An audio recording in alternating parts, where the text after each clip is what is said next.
భద్రపరుచుకొని దేవుని కోసమై జీవించుటకు మనల్ని సిద్ధపరచుకుందాం. ఈ యొక్క దినం యొక్క వాక్య భాగము కొరకు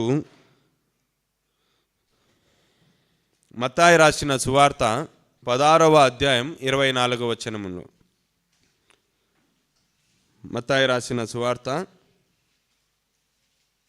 16వ అధ్యాయము 24వ వచనం.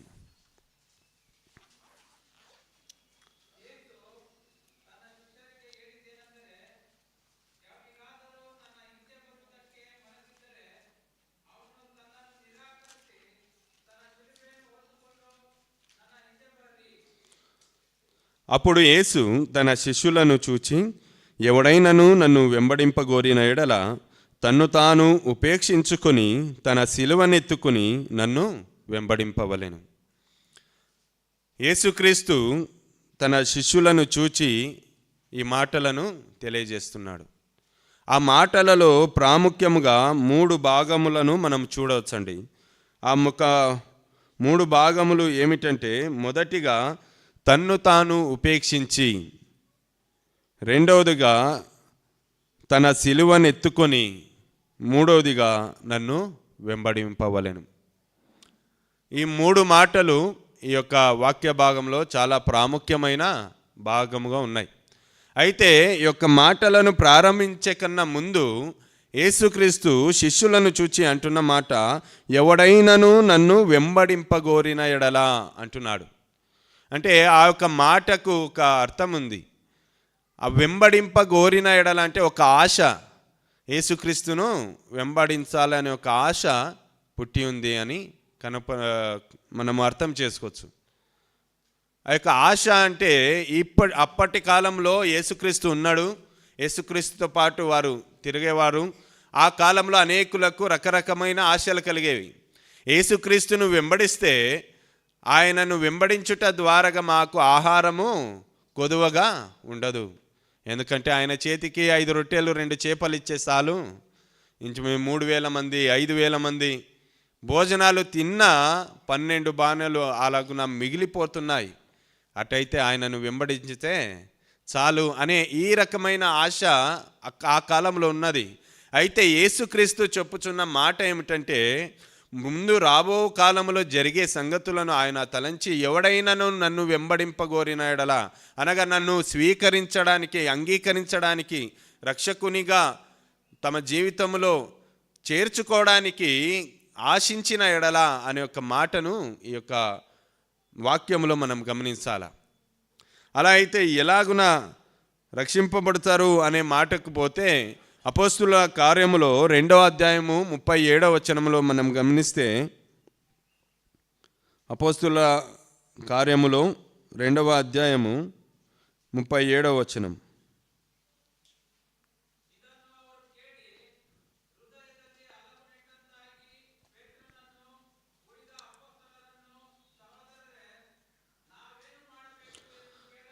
చాలండి.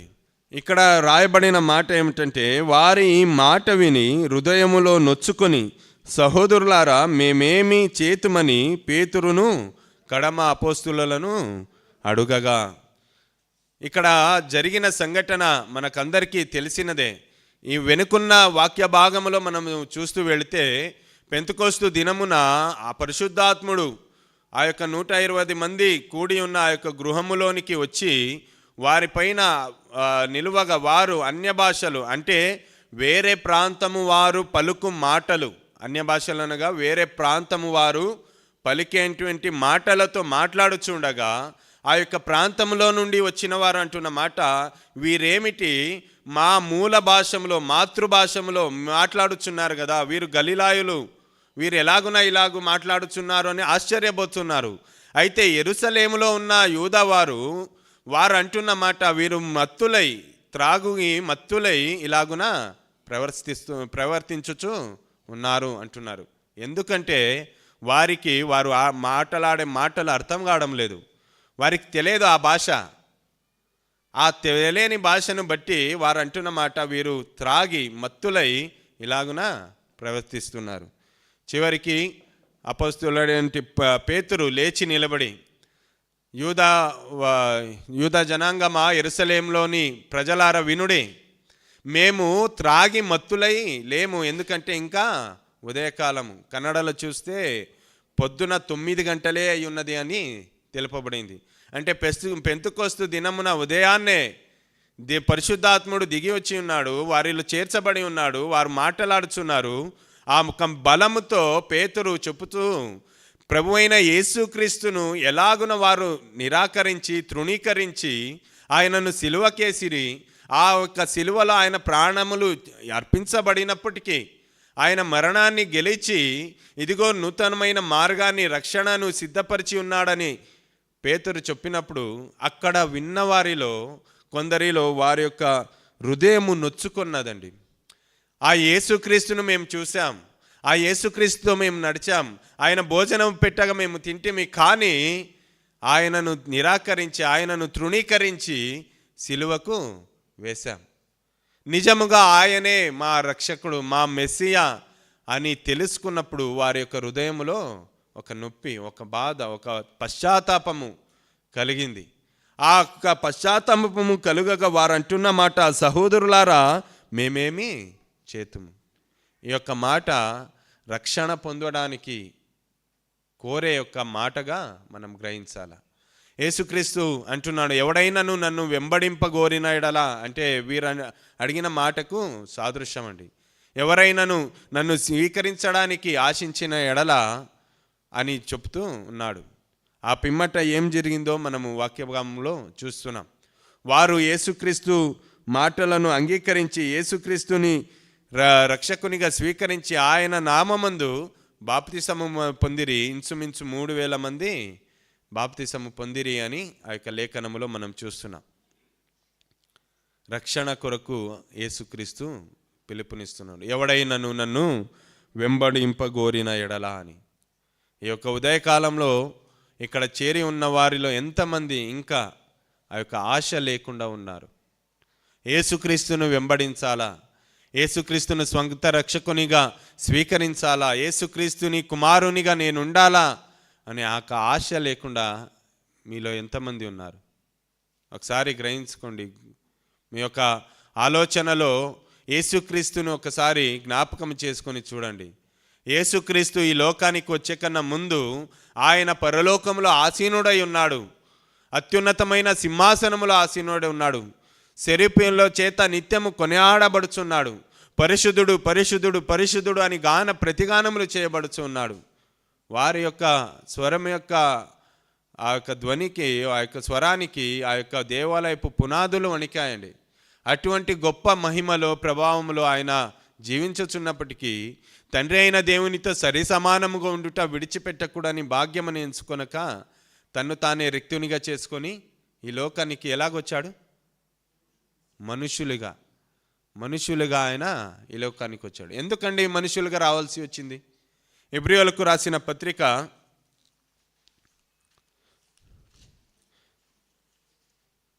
2వ అధ్యాయము 14వ వచనము నుండి.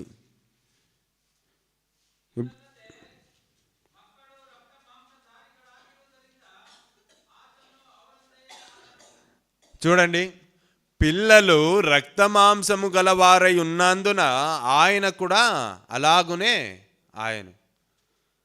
యేసుక్రీస్తు ఈ లోకానికి మనుషునిగా రావడానికి కారణం ఏమిటంటే ఆయన సృజించిన మనుషులు వారు రక్తమాంసము గలవారై ఉన్నారు. ఆయనకు మాటతోనే సమస్తాన్ని సృజించే శక్తి ఉంది. ఆయన మాటతోనే సమస్తాన్ని సృజించాడు కూడా. అయితే పాపము విషయంలో వచ్చినప్పుడు, పాపము నుంచి విడుదల చేసే విషయంలో వచ్చినప్పుడు అది మాట చేత చేయడానికి కుదరదు. ఎందుకంటే ఆయన న్యాయాధిపతి, అన్యాయస్తుడు కాడు. పాపముకు శిక్ష మరణము, అది నియమింపబడినది. సాతాను తన హృదయంలో దేవుని కంటే పైగా నా సింహాసనమును వేసుకుంటానని తలంచితేనే ఆ యొక్క స్థానం నుండి త్రిసివేశాడు, అక్కడి నుంచి పడేశాడు. అటువంటి దేవుడు మాట చేత మనుషుల పాపాలను ఒకవేళ క్షమించినట్లయితే సాతాను నిలబడతాడు. ఏం ప్రభా, వీళ్ళంతా చూడండి ఎంత ఘోరంగా ప్రవర్తిస్తున్నారో, నేను ఊరికే ఊహించానంతే, తలంచానంతే, నువ్వు ఒక మాట చెప్పి నన్ను సరిచేయొచ్చు అయినది కదా. అయితే నువ్వు నన్ను పడేశావు, తృణీకరించావు, నన్ను ఆ యొక్క స్థానాన్ని తీసివేశావు. అయితే ఈ మనుషులకు మాత్రము నువ్వు క్షమిస్తావా, మాటతో క్షమిస్తావా అనే ఒక అడిగే ప్రసక్తి కూడా రావచ్చు. అయితే దేవుడు న్యాయాధిపతి. ఆయన సాతానుకి ఎలాంటి శిక్షను విధించాడో అలాంటి శిక్షనే పాపము చేయ వారందరికీ కూడా నియమించబడిందండి. అందువలనే పాపము యొక్క శిక్ష మరణము అనగా నిత్యమైన అగ్ని, నరకపు అగ్నిలో కాల్చబడాల. అటువంటి స్థితిలో నుండి విడిపించడానికే యేసుక్రీస్తు ఈ లోకానికి ఆ యొక్క మహిమనంతటిని విడిచిపెట్టి, పిల్లలు ఎలాగున రక్తమాంసము గలవారై ఉన్నారో అలాగనే ఆయన కూడా రక్తమాంసము గలవాడై ఈ లోకానికి వచ్చాడు. ఆయన వచ్చింది మన కోసమే, నా కోసమే, నీ కోసమే. మహిమను విడిచిపెట్టుకొని, నిత్యమైన తేజస్సును విడిచిపెట్టుకొని, సెరాఫీయుల చేత కొనియాడబడుచిన ఆ యొక్క స్థితిని, తండ్రితో సమానముగా కూర్చుండే ఒక సింహాసనమును విడిచిపెట్టుకొని ఈ లోకానికి వచ్చింది నా కోసము, నీ కోసమే. అలాంటి స్థితిలో నువ్వెక్కడున్నావు? యేసుక్రీస్తును వెంబడిస్తున్నావా లేక లోకాన్ని వెంబడిస్తున్నావా? ఒకసారి నేను నీవే పరీక్షించుకొనడము అది మంచిది. ఒకవేళ ఇంకను లోకాన్నే నువ్వు వెంబడిస్తున్నట్లయితే దయచేసి ఈ యొక్క మాటల చేత నీవు పరీక్షించుకో. ఎందుకనగా మరణము వలన వచ్చు జీతము, పాపమునకు జీతము మరణము, అది నిత్య నరకమే. అయితే యేసుక్రీస్తును అంగీకరించుట ద్వారా ఆయన కృపచేత మనము రక్షింపబడుచున్నాము. ఆయన రక్షణలోనికి వచ్చిన వారికి, యేసుక్రీస్తును అంగీకరించిన వారికి ఏ ఒక్క శిక్షా విధి కూడా లేదు. అందుని బట్టి యేసుక్రీస్తుకు ఇంకా దూరంగా ఉన్నావా? నీ యొక్క హృదయములో ఆలోచించుకో. యేసుక్రీస్తు నీ విషయమయ్యే ఈ లోకానికి వచ్చాడు, నీ విషయమయ్యే కొరడా దెబ్బలు తిన్నాడు, నీ విషయమయ్యే అవమానాన్ని భరించాడు, నీ కొరకే ఆ యొక్క కల్వారి శిలువలో తన్ను తాను సమర్పించుకున్నాడు. తన దేహములో ఒక బొట్టు రక్తమైనను ఉంచుకొనక సమస్తాన్ని దారపోసాడని భక్తులు చెప్తారని. తలలో కుచ్చబడిన ఆ యొక్క ముళ్ళ కిరీటము ద్వారా రక్తం కారుతుంది. మేకులు కొట్టబడి ఉండగా ఆయన చేతుల కాళ్ళతో రక్తం కారతబడింది. కొరడా దెబ్బలు ఆయన శరీరం అనంతను ఛిద్రంగా చేయబడింది అండి. ఆ కొరడా దెబ్బల చేత ఆయన శరీరంలోని మాంసమే పెరుక్కుని వచ్చిందండి. అటువంటి స్థితికి యేసుక్రీస్తు వెళ్ళి ఉండగా అదంతయు నా కొరకు, నీ కొరకే. నీ యొక్క హృదయంలో ఆలోచించుకో. పేతురు మాటలు విన్నవారు నొచ్చుకొని, సహోదరులారా మేమేమి చేతుము అని వారు అడిగారు. యేసుక్రీస్తు మాటలను వింటుండగా నీ హృదయంలో దేవుని ఆత్మ ప్రేరేపించినట్లయితే ఆ యొక్క ప్రేరేపణకు లోనై నీవు యేసుక్రీస్తుకు సమర్పించుకోవాల్సిందిగా మనవి చేస్తున్నాం. అంత మాత్రం కాకుండా రెండవదిగా మనం చూచినట్లయితే మత్తయి రాసిన సువార్త 16:24 తన్ను తాను ఉపేక్షించి అని వ్రాయబడింది. తన్ను తాను ఉపేక్షించి అనే యొక్క మాటకు అర్థం ఏమిటంటే యేసుక్రీస్తు చేతికి సంపూర్ణముగా సమర్పించుకొనుట. యేసుక్రీస్తు చేతికి తన్ను తాను సంపూర్ణముగా సమర్పించుకొనుట. తన చేతిలో ఏమీ లేదు. ఇంకా నా జీవితంలో జరిగే ప్రతి సంఘటనకు ప్రభువే మార్గము, ప్రభువే అధికారి. నా ఇష్టానుసారంగా నేను ఇంకా ప్రవర్తించను అని తన్ను తాను సంపూర్ణముగా దేవునికి అర్పించుకొనుట.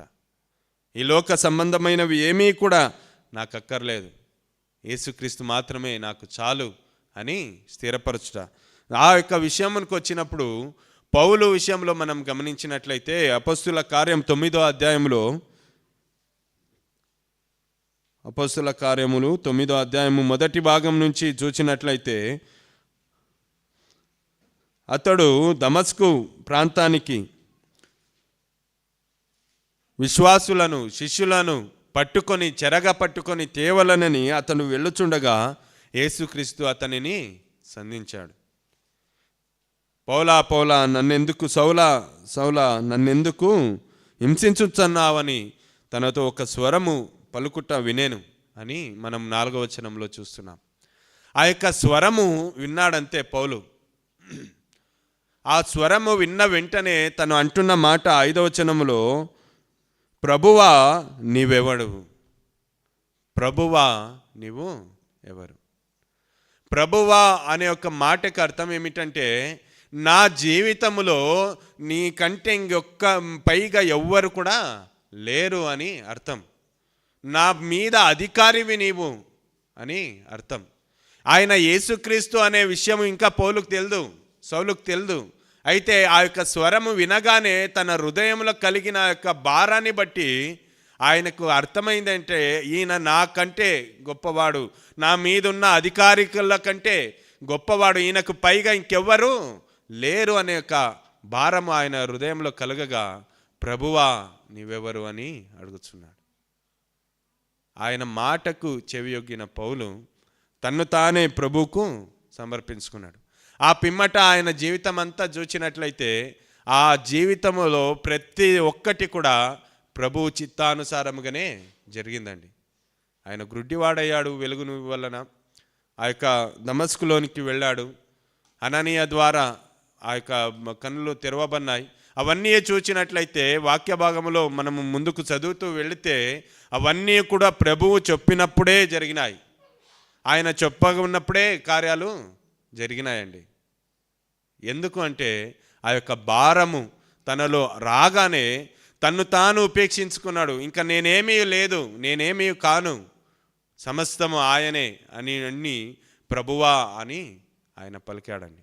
అందును బట్టి ఆయన జీవితమంతటిలోనూ దేవుని కార్యాలు జరిగించుచు వెళ్ళాయి.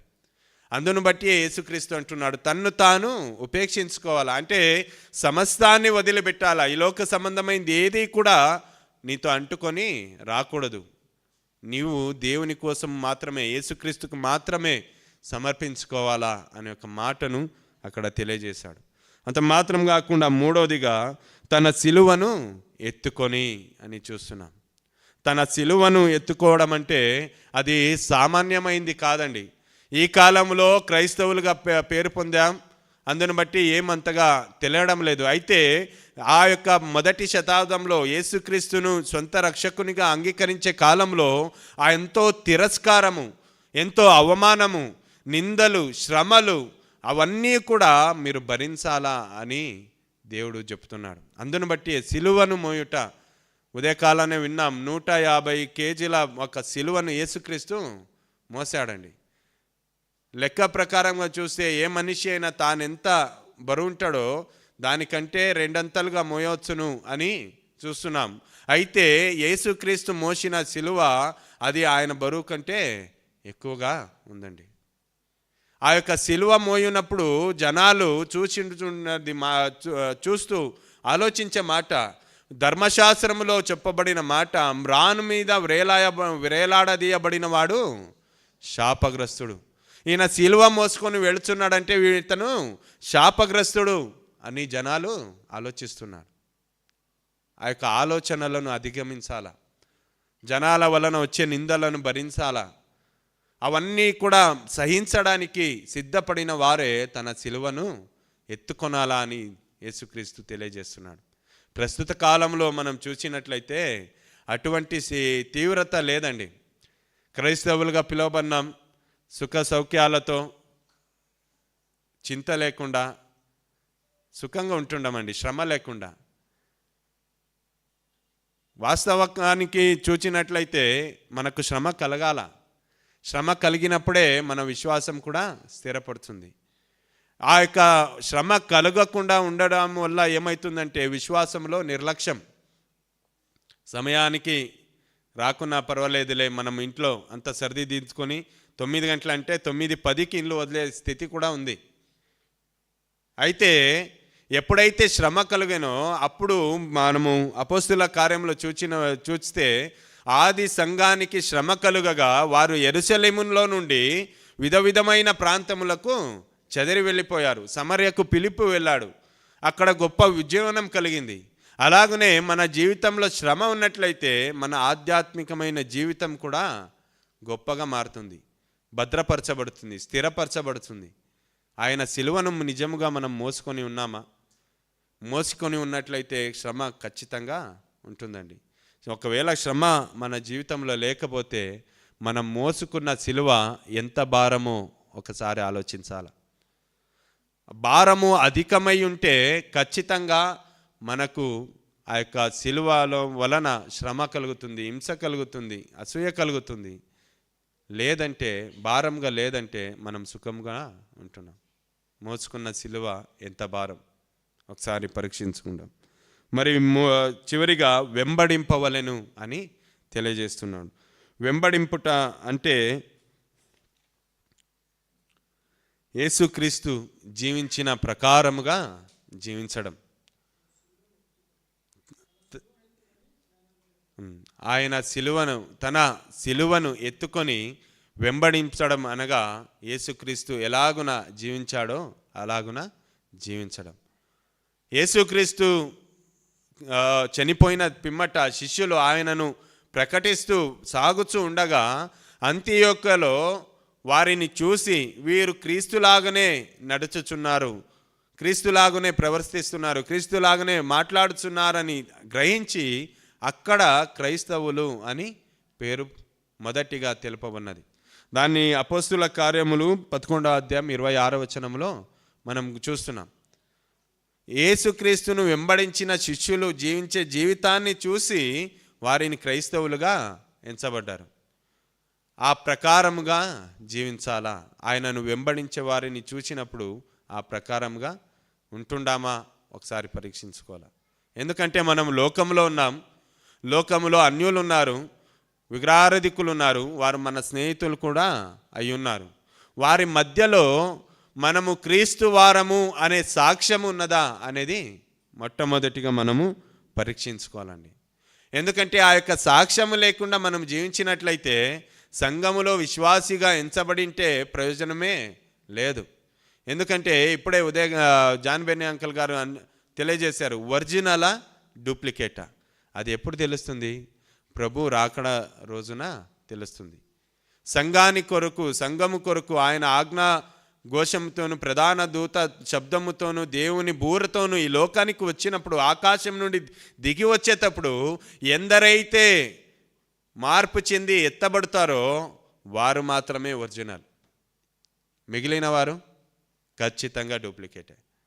యేసుక్రీస్తును అంగీకరించామనుకుంటూ లోకంలో జీవిస్తున్న వారే వాళ్ళు. అయితే ఎవరైతే ఎత్తబడతారో వారు ఖచ్చితంగా యేసుక్రీస్తులో జీవించేవారుగా ఉంటున్నారు. మనము ఒరిజినల్గా ఉన్నామా, డూప్లికేట్గా ఉన్నామా పరీక్షించుకుందామండి. ఎందుకంటే యేసుక్రీస్తు వచ్చినప్పుడు ఖచ్చితంగా ఆయనను వెంబడించిన వారే, ఆయన ప్రకారంగా జీవించిన వారే, ఆయన కొరకు జీవితాన్ని సమర్పించుకున్న వారు మాత్రమే ఎత్తబడేవారుగా ఉన్నారు. తన సిలువను ఎత్తుకొని ఆయనను వెంబడించాలండి. ఆయనను వెంబడించినట్లు మాత్రమే మనం జీవించడానికి సాధ్యం. ఆ ప్రకారంగా పౌలు ఒక మాట తెలియజేస్తున్నాడు. కొరింథీయులకు రాసిన మొదటి పత్రిక 11వ అధ్యాయము 1వ వచనం చూడండి. కొరింథీయులకు రాసిన మొదటి పత్రిక 11వ అధ్యాయం 1వ వచనంలో, నేను క్రీస్తును పోలి నడుచుకునుచున్న ప్రకారము మీరు నన్ను పోలి నడుచుకునుడి. ఈ మాట పౌలు ఒక్కడే అండి తెలియజేసింది. ఈ మాటను పౌలు తెలియజేస్తున్నాడు. ఎందుకంటే పౌలు తన జీవితాన్ని సమస్తాన్ని ఆ యొక్క స్వరము వినగానే తన్ను తాను సమర్పించుకొని ప్రభువా అన్నాడు. ఆ మాట చొప్పున తన జీవిత కాలమంతా జీవించాడు. అందుకే నేను క్రీస్తును పోలి నడుచుకునుచున్న ప్రకారము మీరు నన్ను పోలి నడుచుకునుడి అని తెలియజేస్తున్నాడు. ఏ ఒక ఉదయకాలాన మనలో ఎంతమంది ఆయనను పోలి నడుచుకుంటున్నాం, ఆయనను పోలి నడుచుకుంటున్నామా అనేది ప్రాముఖ్యమైన విషయం. అలాగుననే పౌలు ఇంకొక మాట, ఇంత గొప్ప మాట అన్న పౌలే ఏమంటున్నాడంటే తిమోతికి రాసిన మొదటి పత్రిక 6వ అధ్యాయం 12వ వచనంలో, తిమోతికి రాసిన మొదటి పత్రిక 6వ అధ్యాయము 12వ వచనము, విశ్వాస సంబంధమైన మంచి పోరాటము పోరాడము, నిత్య జీవమును చేపట్టుము, దాన్ని పొందుటకు నీవు పిలువబడి అనేక సాక్షుల ఎదుట మంచి ఒప్పుకోలు ఒప్పుకొంటివి. సంబంధమైన మంచి పోరాడుము. అంటే విశ్వాసికి ఒక పోరాటం ఉంది అని పౌలు తెలియజేస్తున్నాడు. ఆ యొక్క పోరాటాన్ని నేను చేశాను, ఆ యొక్క పోరాటాన్ని కొనసాగించాను. జయించిన వానికి కలుగు ఆ యొక్క జీవ కిరీటము నాకు ఉంచబడి ఉన్నది. నాకు మాత్రమే కాదు, నాలాగే ప్రవర్తించిన ప్రతి ఒక్కరికి కూడా ఆ యొక్క జీవ కిరీటం ఉంచబడి ఉన్నది అని పౌలు తెలియజేస్తున్నాడు. అంటే మన జీవితంలో ఒక పోరాటం ఉంది, విశ్వాస సంబంధమైన పోరాటం ఉంది. ఈ లోకంలో ఎన్నో ఆకర్షణలు, ఈ లోకంలో ఎన్నో కార్యాలు మనలను విశ్వాసము నుండి తొలగించే రకంగా ఉంటున్నాయి. వాటి నుండి విడుదల పొంది వాటి నుండి దూరంగా పోయి మనము విశ్వాస సంబంధమైన పోరాటంలో జయించాలి అని పౌలు తెలియజేస్తున్నాడు. అలాగనే ఎందుకు జయించాలంటే నిత్య జీవమును చేపట్టడానికి కొరకు మనము పోరాడాల. అందుకొరకే నీవు పిలువబడితివి కదా అని తెలియజేస్తున్నాడు. యేసుక్రీస్తును సొంత రక్షకునిగా అంగీకరించబడిన వారు నిత్య జీవము కొరకు పిలువబడి ఉన్నారు. ఆ యొక్క పిలుపుకు చేరువంత వరకు ఒక పోరాటం ఉంది. ఆ యొక్క పోరాటంలో స్థిరముగా ఉండాలని తెలియజేస్తున్నాడండి. ఎందుకంటే ఈ యొక్క పత్రికలో 6వ అధ్యాయము 3వ వచనం నుంచి చదువుకొని వస్తే చాలా ఘోరంగా ఉందండి. విశ్వాసుల స్థితి అది హీనమైన స్థితిలో ఉంది. ధనాపేక్ష కలిగి వ్యర్థమైన కార్యములకు కొనసాగడానికి సిద్ధపడిన వారుగా ఉన్నారు. అటువంటి స్థితిలో ఉండగా పౌలు తిమోతికి అంటున్నాడు, దేవజనుడా, నీవైతే వీటిని విసర్జించి నీతిని, భక్తిని, విశ్వాసమును, ప్రేమను, ఓర్పును, సాత్వికమును సంపాదించుకొనుటకు ప్రయాసపడుము అంటున్నాడు. సిలువను ఎత్తుకొని ప్రయాణించడం అంటే అది పూల త్రోవ కాదండి, అది శ్రమల త్రోవ, ఇరుకైన త్రోవ. ఆ యొక్క ఇరుకైన త్రోవలో వెళ్ళేటప్పుడు చేతిలో తరుచుకొని పోవచ్చు, గాయాలు కలగవచ్చు. కానీ ఆ యొక్క సమయంలో కూడా యేసుక్రీస్తునే చూస్తూ, ఆయననే దృష్టిస్తూ మనం ముందుకు సాగాల అనే యొక్క ఆలోచన పౌలు తెలియజేస్తున్నాడు. విశ్వాస సంబంధమైన మంచి పోరాడాలి. సిలువను ఎత్తుకున్నప్పుడు పోరాటం ఉంది. ఆ యొక్క పోరాటంలో మనము స్థిరముగా ఉండాలని ఈ యొక్క మాటలు తెలియజేస్తున్నామండి. దీనికి సంబంధించి మనము ఒక పాటను చూస్తామండి. ఇంగ్లీష్లో ఒక హిమ్స్ ఉంది, I have decided to follow Jesus. I have decided to follow Jesus. ఈ యొక్క మాటలు విన్నప్పుడు ఇది ఇంగ్లీష్ హిమ్స్ కాబట్టి ఎక్కడో పాశ్చాత్య దేశంలో జరిగిన సంఘటన అని మనం అర్థం చేసుకోవచ్చు. అయితే ఈ యొక్క సంఘటన పాశ్చాత్య దేశంలో కాదు, మన దేశంలోనే జరిగింది. ఈ యొక్క పాట రచయిత లేక ఈ యొక్క పాటలకు స్థిరమైన ఆధారమైన మాటలు ఎలాగూ కలిగాయో అని మనం ఒకసారి తెలుసుకుంటే అది మన హృదయాలకు ఎంతోగానో ఒక బాధను లేక ఒక ఆదరణను కలిగించే రకంగా ఉంటున్నాయండి. ఈ యొక్క పాటకు కారణం ఏమిటంటే ఇంచుమించు 150 సంవత్సరాల క్రితము, అంటే ఒక 850 కాలంలో వేన్స్ ఇంగ్లాండ్లో గొప్ప ఉజ్జీవనం కలిగింది. అనేకులు మిషనరీగా దేవుని సువార్తను చేత పట్టుకొని ప్రకటించడానికి వెళ్ళేవారుగా ఉన్నారు. అటువంటి వెళ్ళే స్థితిలో అమెరికన్లోని బ్యాప్టిస్ట్ మిషనరీ వారు కొంతమంది మన భారతదేశానికి వచ్చారండి. వారు వచ్చిన కాలంలో ఎలాగున్నదంటే ఈ యొక్క ట్రైబ్స్ తెగలు అంటే బుడకట్టు జనాంగము అనేవారు ఆ యొక్క ప్రాంతంలో ఉన్నారు. వారు ఎంత తీవ్రంగా ఉన్నారంటే ఒక తెగ మరొక తెగ వారితో పోరాడి వారి యొక్క తలలను నరుక్కొని వచ్చి తమ ఇంటిలో డెకరేషన్కు పెట్టుకునేవారుగా ఉన్నారండి. అటువంటి కాలంలో ఈ యొక్క అమెరికన్ బ్యాప్టిస్ట్ మిషనరీస్ ఈ యొక్క భారతదేశానికి వచ్చారు. గారో ట్రైబ్స్ అనే వారి మధ్య వారు సేవ చేయడానికి వెళ్ళగా అక్కడ సేవ వారిని అంతగా వారు స్వీకరించలేదు. అయితే ఒక మిషనరీ ఒక ఆత్మను సంపాదించుకోవడంలో సఫలయుడాడు. ఒక గారో ట్రైబ్స్కు సంబంధించిన వ్యక్తి యేసుక్రీస్తును సొంత రక్షకునిగా అంగీకరించాడు. అతని పేరు నాక్సేన్. అతని భార్య, 2 పిల్లలు ఆ యొక్క కుటుంబానికి చెందినవారండి. వారి మధ్యలో ఆ యొక్క మిషనరీ సఫలుడై యేసుక్రీస్తు గూర్చిన విశ్వాసాన్ని వారికి తెలిపిన పిమ్మట ఆయన అక్కడి నుంచి వెళ్ళిపోయాడు. కానీ నాక్సేన్ తనకు కలిగిన విశ్వాసాన్ని దృఢముగా పట్టుకొని ప్రార్థనలో ఆ యేసుక్రీస్తును ధ్యానించడంలో ముందుకు సాగుతున్నది చూసి ఆ యొక్క గ్రామంలో ఉన్న అనేకులు యేసుక్రీస్తును సొంత రక్షకునిగా స్వీకరించారు. ఎంత గొప్ప కార్యము జరిగింది అక్కడ.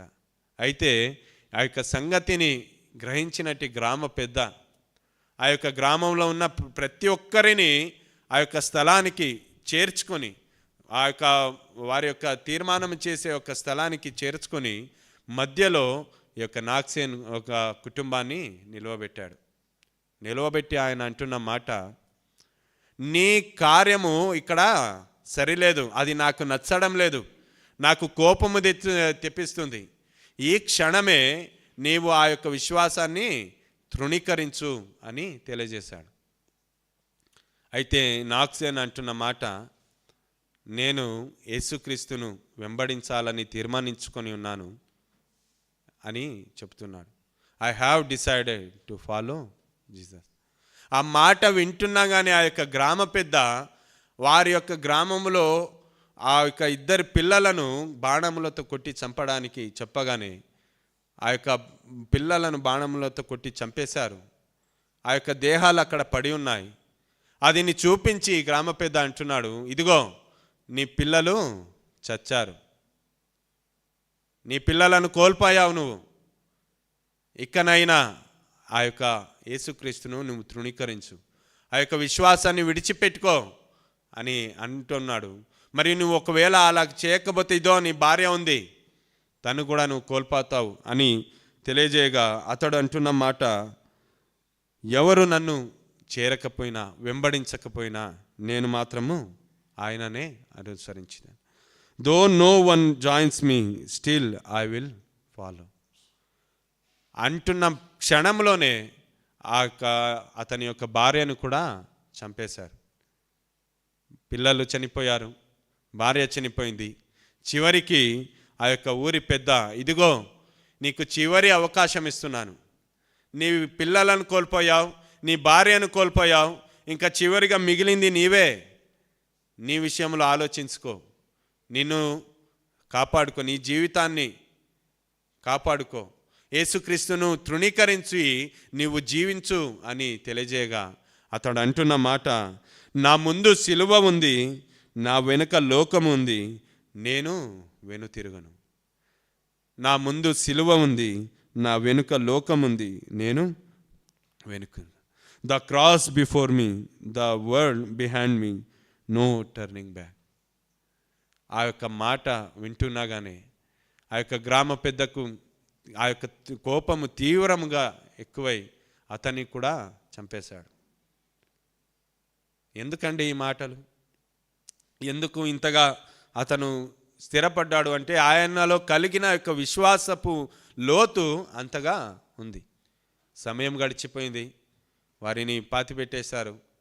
అయితే ఇదంతా చేయించిన గ్రామ పెద్దలో ఒక మార్పు కలిగింది. ఆ గ్రామ పెద్ద ఆలోచిస్తున్నాడు, ఆశ్చర్యపడ్డాడు. ఎందుకు ఈ మనిషి ఇంతకాలము జీవించిన విశ్వాసాన్ని విడిచిపెట్టి ఆ యొక్క పాశ్చాత్య దేశంలో పుట్టినటి ఆ యొక్క యేసును ఎందుకు ఇంతగా అతడు ఆలోచించాడు, ఎందుకు ఒప్పుకున్నాడు, ఎందుకు ఆ విశ్వాసంలో దృఢంగా ఉన్నాడని ఆశ్చర్యపడ్డాడు. మరియు ఆలోచించాడు, ఆ యొక్క విశ్వాసంలో ఏదో శక్తి ఉంది, ఆ యొక్క శక్తిలో ఆ యొక్క విశ్వాసానికి గొప్ప శక్తి ఉంది అని ఆలోచించి అతడు ఆశించింది, ఆ యొక్క విశ్వాసాన్ని నేను రుచి చూడాలి, ఆ యొక్క విశ్వాసాన్ని నేను కూడా అనుభవించాలి అని అతడు కూడా అంటున్న మాట, నేను క్రీస్తు వాడను.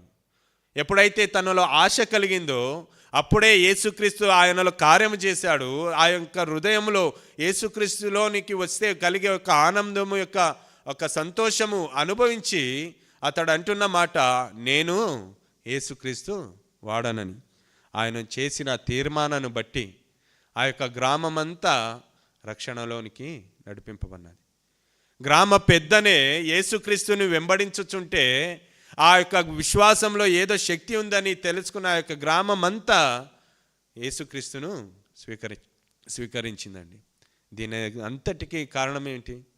నాక్సేన్ యొక్క విశ్వాసం, నాక్సేన్లో ఉన్న స్థిరమైన విశ్వాసం. తన పిల్లలు కంటి ముందల కుమారులిద్దరు చనిపోయారు, అయినప్పటికీ విశ్వాసాన్ని కోల్పోలేదు. నేను తీర్మానించుకున్నాను, యేసుక్రీస్తునే వెంబడిస్తానంటున్నాడు. తన భార్యని చంపేటప్పుడు ఎవరు నన్ను వెంబడించకపోయినా, ఎవరు నన్ను చేరకపోయినా నేను మాత్రము యేసుక్రీస్తునే వెంబడిస్తాను అంటున్నాడు. చివరిగా తన ప్రాణాన్ని కోల్పోయే సమయంలో నా ముందు సిలువ ఉంది, నా వెనుక లోకం ఉంది, అయినప్పటికీ నేను వెనుతిరగను, లోకానికి పోను, నేను యేసుక్రీస్తునే వెంబడిస్తానంటున్నాడు. ఈ ఉదయకాలాన్ని చేరి వచ్చిన మనము ఎంతవరకు మనము యేసుక్రీస్తును వెంబడిస్తున్నాం? యేసుక్రీస్తు కొరకు మనము ఎంతవరకు సిద్ధముగా ఉన్నామో ఒకసారి ఆలోచించుకుందాం. ఎందుకంటే ఈ యొక్క పాట మనందరికీ తెలిసినదే. I have decided to follow Jesus, no turning back, no turning back. Though one no joins me, no turning back, no turning back. The cross before me, the world before me.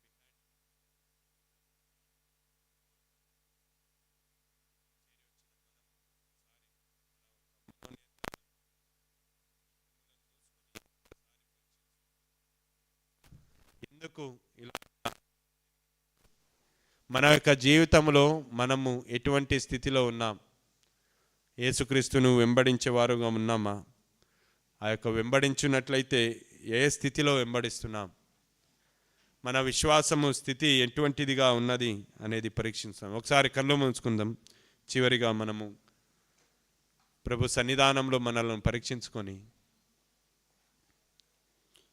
ఆయన కొరకు మనము ఆలోచించుకుందాం.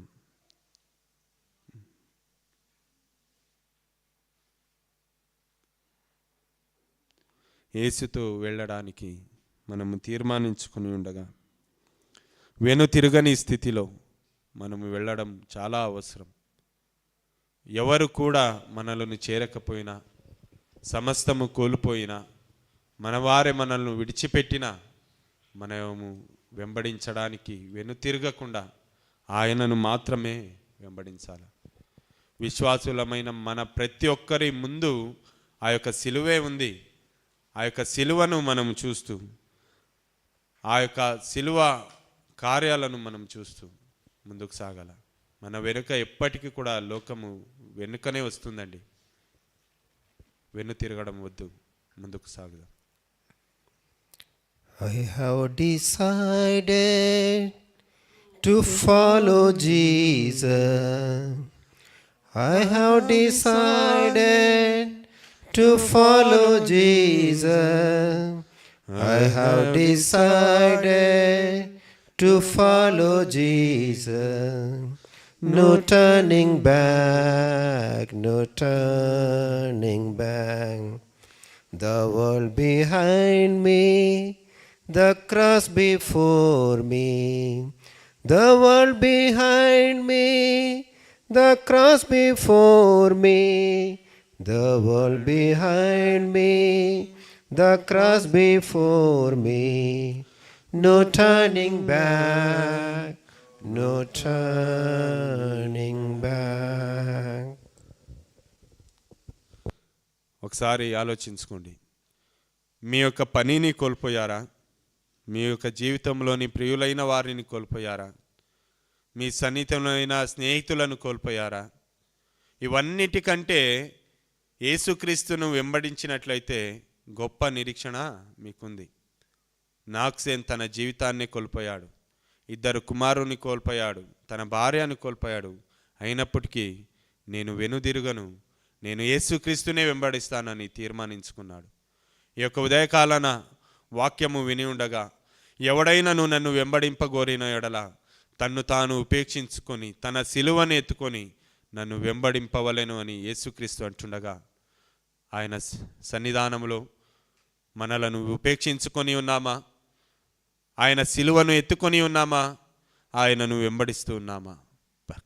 పరీక్షించుకుందాం. నిజముగా క్రీస్తును వెంబడించు వారు మాత్రమే ఆయన వచ్చినప్పుడు ఎత్తబడతారండి. ఒకవేళ ఇంకను లోకమును అనుసరించుచు వెనుక తిరిగిన స్థితిలో ఉన్నట్లయితే ఆ యొక్క స్థితిలో నుండి మార్పు చెంది పశ్చాత్తాపము కలిగి దేవుని సన్నిధానంలో ఒప్పుకొని ఆయన కొరకు జీవించడానికి, ఆయన కొరకు బ్రతకడానికి, ఆ యొక్క సిలువను ఎత్తుకొని మనం ముందుకు సాగడానికి, వెంబడించడానికి మనలను మనము తీర్మానించుకొని స్థిరపరచుకుందాం. పరిశుద్ధుడు, మహోన్నతుడు, సర్వశక్తిమంతుడైనటి మా ప్రియ పరలోక తండ్రి, నీ యొక్క ఘనమైన నామమునకు స్తుతి స్తోత్రములు చెల్లిస్తున్నా. అవును ప్రభా, ఎవడైనాను నన్ను వెంబడింపగోరిన ఎడల తను తాను ఉపేక్షించుకొని తన సిలువను ఎత్తుకొని నన్ను వెంబడింపవలని మీరు సెలవిచ్చి ఉండగా, అవును ప్రభా, నిన్ను వెంబడించడానికి ప్రభా మేము రక్షణలోనికి చేర్చబడి ఉండగా నిత్య జీవము వైపు నీ యొక్క సన్నిధానము వైపు, పరలోకము వైపు మా యొక్క దృష్టిని నిలిపి ఆ యొక్క సిలువ మార్గములో ప్రభా మేము నిన్ను వెంబడించడానికి మమ్మల్ని స్థిరపరచమని వేడుకుంటున్నాం. ఇంకను ప్రభా, నిన్ను వెంబడించే యొక్క ఆశ లేకుండా ఉన్నవారు ఉన్నట్లయితే ప్రభా, వారిలో మీరు కలిగించే యొక్క ప్రేరేపణకు ప్రభా వారు చెవియొగ్గి అంత నీరు తమ హృదయాలను ప్రభా నీ తట్టు త్రిప్పడానికి ప్రభా వారి యొక్క మనసును దృఢపరచమని వేడుకుంటున్నాం.